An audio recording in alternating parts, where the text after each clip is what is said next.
নমস্কার বন্ধুরা, আমি আবার চলে এসেছি আমি একটা নতুন রান্না নিয়ে। তা এই যে আমি এখন সোয়াবিন রান্না করবো দুপুরের জন্য।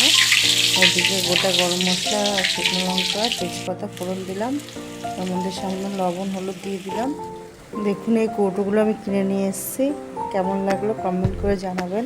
তারপরে আদা লঙ্কা পেঁয়াজ সব বাটা দিয়ে দিলাম, দিয়ে একটু জিরে গুঁড়ো লঙ্কার গুঁড়ো দিয়ে লবণ হলুদ দিয়ে ভালো করে কষিয়ে নেব। দেখুন কষানো হয়ে গেছে, সামান্য একটু জল দিয়ে আবার নাড়াচাড়া করে নেব। এবারে সোয়াবিনগুলো দিয়ে দেবো, তারপরে ভাজা আলুটা এর মধ্যে দিয়ে দেবো।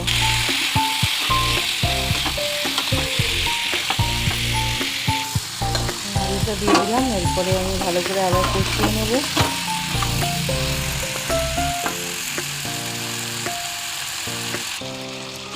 দেখুন কষানো কমপ্লিট হয়ে গেছে, এর মধ্যে আমি দিয়ে দেবো জল। একটু ভালো করে কষিয়ে নিয়ে তারপরে জলটা দিতে হবে।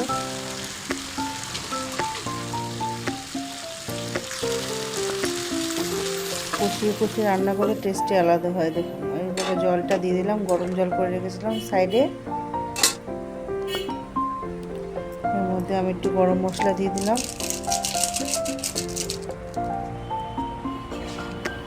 দিয়ে ভালো করে নাড়াচাড়া করে নিলাম। দিয়ে দেখুন গামলাটা আমি রেখেছি, কেমন হয়েছে প্লিজ কমেন্ট করে জানাবেন।